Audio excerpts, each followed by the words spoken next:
शुरू करें। हो गया चालू। द्विअणु नाभिक स्नेही प्रतिस्थापन अभिक्रिया। द्विअणु नाभिक स्नेही प्रतिस्थापन अभिक्रिया। इस अभिक्रिया को हम लोग कौन से नाम से जानते हैं? SN2 reaction. जैसे SN1 रिएक्शन आप लोग देखे थे, SN1 रिएक्शन जो रहता है दो पदों में कंप्लीट हो जाता है। वैसे ही SN2 रिएक्शन जो है, SN2 रिएक्शन है वो केवल और केवल एक पद में पूर्ण होता है। क्लियर? जैसे कि ध्यान से समझना ना, यानी कि देखो जैसे RH है न्यूक्लियोफिलिक के साथ क्रिया हुआ, डायरेक्ट कैसे हो जाएगा? ध्यान से समझना, RNU और ये क्या हो जाएगा? X, ऐसा अलग हो जाएगा। ऐसा दो पद वाला कहानी नहीं रहेगा, केवल एक ही पद होगा। असल में होता ये है कि RH है ना, तो RH आबंध है, इस RH आबंध को तोड़े भी नहीं, यानी कि आंशिक धनावेश और इसमें आंशिक ऋणावेश। इसमें क्या होता है? ये आंशिक रूप से टूटते रहता है, ठीक है, ये टूटते रहता है, ये वाला नाभिक स्नेही टूटते रहता है, और इससे भी जो प्रबल नाभिक स्नेही है वो क्या करता है? पश्च दिशा से जुड़ते रहते हैं। क्लियर ना? पश्च दिशा से क्या होते रहते हैं? जुड़ते रहते हैं। ठीक है, एक समय बाद ऐसा आएगा कि हाँ ये जो तुम्हारा X है वो क्या हो जाएगा? अलग, और फिर आपका बन जाएगा क्या? न्यूक्लियोफिलिक और R। ठीक है ना? इस तरीके से होता है ये रिएक्शन। मतलब कंप्लीट ध्यान से समझना, ये जो रासायनिक अभिक्रिया का जो दर है, इस रासायनिक अभिक्रिया का जो दर है वो इसके ऊपर भी निर्भर करता है, इसके ऊपर भी निर्भर करता है। मतलब ध्यान से समझना, ठीक है, अभिकारक की सांद्रता के ऊपर भी निर्भर करेगा, और तुम्हारा जो क्या है न्यूक्लियोफिलिक उसके सांद्रता के ऊपर भी क्या करेगा? निर्भर करेगा। ठीक है ना? द्रव्यरूपाधिक्रिया नियम से अभिकारक की सांद्रता इनटू क्या हो जाएगा? तुम्हारा किसका सांद्रता हो जाएगा? चलो बताओ, नाभिक स्नेही का सांद्रता, नाभिक स्नेही इसका सांद्रता दोनों के ऊपर निर्भर करता है। इस कारण इसका जो कोटि रहता है वो कितना आ जाता है? 2। इस कारण इसको हम लोग बोलते हैं कि द्विअणुक नाभिक स्नेही प्रतिस्थापन अभिक्रिया। यहां तक समझ आ गया होगा आप लोगों को? ठीक है, क्या बोल रहा है? ये अभिक्रिया केवल एक पद में पूर्ण होती है, इसका वेग अभिकारक RH तथा आक्रमणकारी नाभिक स्नेही दोनों की सांद्रता पर निर्भर करता है। इस कारण यह द्वितीय कोटि का अभिक्रिया है। इसका द्वितीय कोटि का। देखो R जो है बराबर है किसके? या समानुपाती है किसके? अभिकारक की सांद्रता और न्यूक्लियोफिलिक दोनों की सांद्रता के समानुपाती होता है।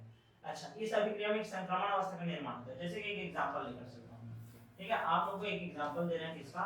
CH3Cl। यस, चलो CH3, हां चलो CH3Br, CH3Br इसका अभिक्रिया होता है किसके साथ? OH के साथ। जब इसके साथ अभिक्रिया होगा तो बनेगा CH3OH, और क्या हो जाएगा? Br minus. असल में अभिक्रिया जितना सरल लग रहा है उतना होता नहीं है। असल ये है कि कार्बन में एक हाइड्रोजन, दूसरा हाइड्रोजन में तीसरा हाइड्रोजन, ये आपका ब्रोमीन और OH आपका क्लोरीन। ठीक है, अब ध्यान दो इसके बीच में क्या होता है? ठीक है, ध्यान से देखो, इसमें आंशिक धनावेश आ जाता है और इसमें आंशिक ऋणावेश आ जाता है, और ये टूटने लगेगा, लेकिन पूरी तरीके से टूटा नहीं रहेगा। उस वाले में याद करो, SN1 रिएक्शन में कार्बन के टाइम बन जाएगा, लेकिन इसमें कार्बन के टाइम बनता नहीं है। अच्छा, इसके बाद यहाँ पर देखो, ये हाइड्रोजन, दूसरा हाइड्रोजन और तीसरा हाइड्रोजन, यहाँ पर इस कार्बन का संख्या देखते हैं sp2 आता है। sp2 मतलब त्रिकोणीय समतल, त्रिकोणीय समतल में ऐसे जोड़ दिया। अब चूंकि ये OH है उसको आगे से तो आक्रमण करते बनेगा क्या? नहीं, इधर से इधर आकर के जुड़ जाता है कौन सा? तुम्हारा OH। क्लियर है कि नहीं? इधर आकर जुड़ जाएगा कौन? OH। ऐसा हो जाता है। और ये जो संपूर्ण अभिक्रिया जो आपको लग रहा है ना, ध्यान से सुनो, ये संक्रमण अवस्था है। क्या बोलते हैं? संक्रमण अवस्था। इस संक्रमण अवस्था से वो निकलता है और क्या हो जाता है? कार्बन ये जो हाइड्रोजन जो उस स्टेट था बी फॉर्म था, ये क्या आ गया? H, इधर आकर कौन निकलेगा? आपका OH, इधर अब ये आकर निकलेगा पूरी तरीके से। समझ आ रहा है? अच्छा, इस तरीके से ये एक छात्रा जैसे ऐसा था, क्या हो गया? उल्टा हो गया। ऐसा टाइप का नहीं लगा था, जिसको बोलते हैं वाल्डन प्रतिलोमन। क्या बोलते हैं? वाल्डन प्रतिलोमन। ये ना SN2 रिएक्शन में हो जाता है वाल्डन प्रतिलोमन। ये क्या हो जाता है? वाल्डन प्रतिलोमन। समझ आए? ठीक है, और यहाँ पर संक्रमण अवस्था का निर्माण होता है। इसका संक्रमण अवस्था अभिकारक की सांद्रता का भी ऊपर निर्भर करता है और न्यूक्लियोफिलिक की सांद्रता के ऊपर भी निर्भर करता है। ये होता है आपका SN2 रिएक्शन। जैसे इसका थ्योरी देख लो, यहाँ पर देखो ये स्टेट जो हल्का सा स्मूथ रहता है, ये क्या रहता है? फास्ट, क्योंकि ये कंप्लीट एक स्टेट है ना, कंप्लीट क्या है? एक स्टेट। ठीक है, मेथनॉल में देखो SN2 अभिक्रिया में नाभिक स्नेही RH पर पश्च दिशा से आक्रमण करता है। इस कारण क्रियाधार त्रिविम विन्यास का हो जाता है, उलट जाता है। इधर था कैसे हो गया? HH इधर आ गया, ठीक है, त्रिविम विन्यास उलट जाता है। इसे हम लोग बोलते हैं वाल्डन प्रतिलोमन। क्या बोलते हैं? वाल्डन प्रतिलोमन। लोपन नहीं है, लोमन वार्डर प्रतिलोमन अर्थात डी फॉर्म किसमें एल फॉर्म में तथा एल फॉर्म किसमें कन्वर्ट हो जाता है डी। क्लियर है कि अब ध्यान से सुनो, कोई भी SN2 रिएक्शन है, जैसे SN वाला रिएक्शन में हम देते थे कार्बोकेटाइन का स्टाइल, ठीक है ना, SN वाला रिएक्शन में देते थे कार्बोकेटाइन का स्टाइल, इसमें देखो जैसे देखोगे जैसे CH3 ठीक है, उसके बाद CH3 CH2 ऐसे करके ऐसा प्लस चार्ज रहता था, फिर इसमें प्लस चार्ज रहता था, और कैसे लिखते थे एक आदमी को द्वितीय गैस देते थे कार्बन है, ठीक है, ये कार्बन है और ये एक और कार्बन है, ठीक है, और ये CH3 CH3 CH2 ये प्लस चार्ज ऐसा रहता था, CH प्लस चार्ज रहता था, CH प्लस चार्ज रहता था, द्वितीयक है नहीं, ठीक है, और ये कौन सा है प्राथमिक है, और कौन सा रहता था तृतीयक वाला कार्बन, दूसरा कार्बन और ये प्लस चार्ज रहता था, ये CH3 का और ये CH3 जो कार्बोकेटाइन जितना ज्यादा स्थायी होगा, ठीक है ना, जो जितना ज्यादा स्थायी होगा उतनी जल्दी क्या होगा क्रियाशील होगा। आप लोग जानते हैं प्लस एक दिखाएगा प्लस चार्ज कम कर देगा, यहां पास का फाइनल क्या हो जाएगा कम, तो इसका क्रियाशीलता क्या होना चाहिए, क्लियर है ना, क्रियाशीलता अधिक होना चाहिए। लेकिन SN2 रिएक्शन में देखो SN2 में मध्यवर्ती संकुल का निर्माण होता है संक्रमण अवस्था का, ठीक है, मतलब ये जो कार्बन है उसको ऐसे कार्बन है एक हाइड्रोजन दूसरा हाइड्रोजन और तीसरा हाइड्रोजन, तीन हाइड्रोजन घेरा हुआ, दूसरा ये वाला कार्बन है मान लो, उसके साथ एक और कार्बन है, तो एक कार्बन दूसरा कार्बन और तीसरा कार्बन, क्लियर ना, और इस कार्बन को घेरे हुए है ना, देखो ऐसा तब जाकर प्लस चार्ज है, समझ आ रहा है कि यहां पर देखो इस कार्बन को एक कार्बन ये हाइड्रोजन लगा हुआ है, दूसरा कार्बन तीसरा कार्बन एक हाइड्रोजन दो हाइड्रोजन तीन हाइड्रोजन, यहां पर एक हाइड्रोजन दूसरा हाइड्रोजन और तीसरा हाइड्रोजन, सेम टू सेम इसमें भी कहानी होगा क्या, ठीक है, देखो कार्बन है दूसरा तीसरा और चौथा एक कार्बन दो कार्बन तीन कार्बन, फिर इसको घेरा हुआ तीन हाइड्रोजन 1 2 3 1 2 और ये 3 और ये 1 2 और 3।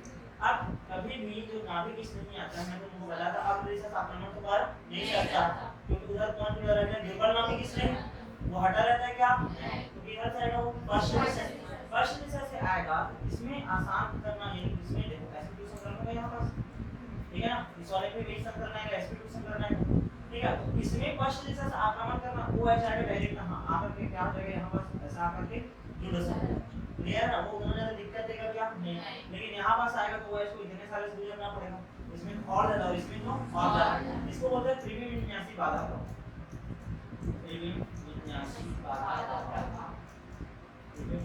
बाधा, क्लियर है। इस कारण क्या दिक्कत होगा कि जो प्राथमिक रहेगा उसमें बस तो एकदम आसानी से प्रवेश कर देगा, यानी कि जो रिएक्शन ध्यान से समझो ऐसा का रिएक्शन के क्रियाशीलता सबसे ज्यादा होता है इसका, वो अब उल्टा हो जाएगा, क्या उल्टा हो जाएगा कि क्रियाशीलता रहेगा किसका ज्यादा इसका, ठीक है ना, भले इसकी स्थायित्व ज्यादा था लेकिन ये देखो कि स्टेरिक इन्फ्लुएंस दिखा रहा है, त्रिविन्यास से बाधा प्रभाव दिखा दे रहा है, इस कारण ये अधिक क्रियाशील होगा कि SN2 के लिहाज से, SN2 के लिहाज से कौन सा ज्यादा क्रियाशील हो जाएगा ये, फिर उसके बाद प्राथमिक फिर द्वितीयक फिर तृतीयक, तो सबसे ज्यादा क्रियाशील जगह क्रम किसमें रहेगा CH3।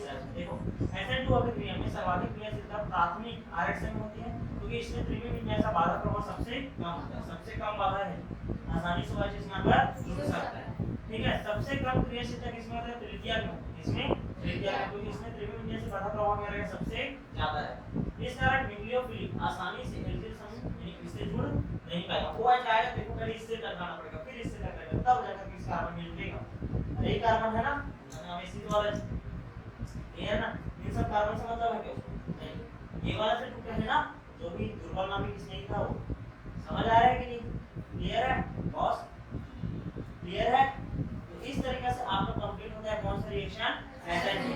अब SN1 और SN2 में देखो अंतर, SN1 और SN2 में क्या अंतर है, देखो SN1 रिएक्शन जो रहता है दो पद में पूर्ण होता है जबकि SN2 रिएक्शन एक पद में पूर्ण होता है, ठीक है, SN1 रिएक्शन का आण्विकता और कोटि कितना रहता है 1, लेकिन SN2 में कितना रहता है 2। SN1 रिएक्शन जो रहता है उसका वेग समीकरण लिखो तो R बराबर K * RX, केवल अभिकारक की सांद्रता के ऊपर निर्भर है, लेकिन ये अभिकारक के ऊपर भी है और न्यूक्लियोफिलिक की सांद्रता के ऊपर भी निर्भर है, यहां तक समझ आया। अच्छा उसके बाद देखो RX का भी क्रियाशीलता का क्रम, इसमें देखो जब SN1 चलता है ना, कौन सा क्रिया चलता है SN1 और एक इसमें SN2, जब SN1 चलता है तो क्रियाशील सबसे ज्यादा रहता है तृतीयक, क्योंकि इसमें कौन रहता है प्राथमिक, इसमें रीजन क्या देते हो प्रेडिक प्रभाव का, लेकिन इसमें रीजन किससे होगा त्रिविन्यासी बाधा प्रभाव, अभी बताया हूं मैं, नाभिक किस नहीं अग्र और पश्च दोनों दिशा से आ सकते हैं SN1 में, और इसमें केवल और केवल पश्च, क्लियर है।